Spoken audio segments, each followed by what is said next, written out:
really looked at everything from all the previous games and really wanted to see where we could improve each thing.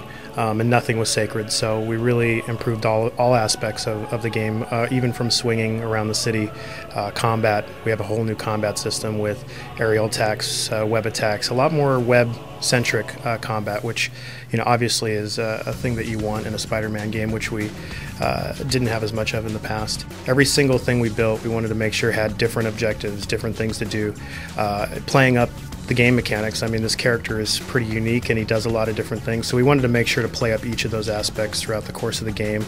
The boss fight experiences are really set-piece experiences versus sort of running into a room and just fighting an enemy that tends to be harder. There's really stuff to do. We also took a look at sort of how we frame the action in a cinematic way as well. So what we also wanted to do is bring that sort of movie cinematography into play. We do have 10 storylines, one of which is the movie, so we really brought that to the table on the 9 other storylines as well. There's quite a lot of game there. I think the ones we're talking about right now are the Lizard and Scorpion, and there's a handful of others that I'm sure you guys will see. We didn't really take away the physics feeling and the feeling that you're really whipping around corners, but what we did was we added the visual feel to it as well. So we have the camera that moves around just slightly to give you that really whipping feel as you come around corners.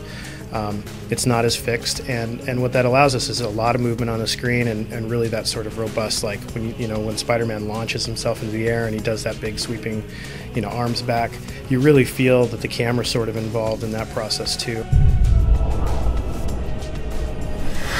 For us, story missions and city missions and fun things to do in the city all were equal to us, so we made sure to put the same sort of effort into each one of those things. So you're never really going to come across anything that's not really challenging or fun, or in most cases actually has some connection with the story. So it's kind of a neat experience, and it's a little bit different than what we've done in the past. We actually control the Goblin on the CE version with the 6-axis, as well as the regular version. It's kind of neat, it's a neat feel, it's flight mechanics, so you definitely get a different experience on the PS3 than you do on the 360 in that regard. So different versions are going to have different features? In respect to the PS3 CE, the Collector's Edition, you get to play as Goblin. How much Goblin content is there in the PS3 version? There's really quite a bit, actually. We built it with the intent of having a full play experience for players after they've gotten to that point. When it comes to achievements, we really spread it across. There's some fun, easy ones that you can do. There's some really difficult and challenging ones to do, and then there's the things that you would think were more traditional, like finishing story arcs and things like that. What do you say to those fans to convince them to buy Spider-Man 3? Well, this is the biggest Spider-Man game we've ever made. I don't know what I was thinking, but it is, and I think they're really going to be excited because I think we've tied more closely to the movie than ever before in a game aspect, and we have more storylines than ever before.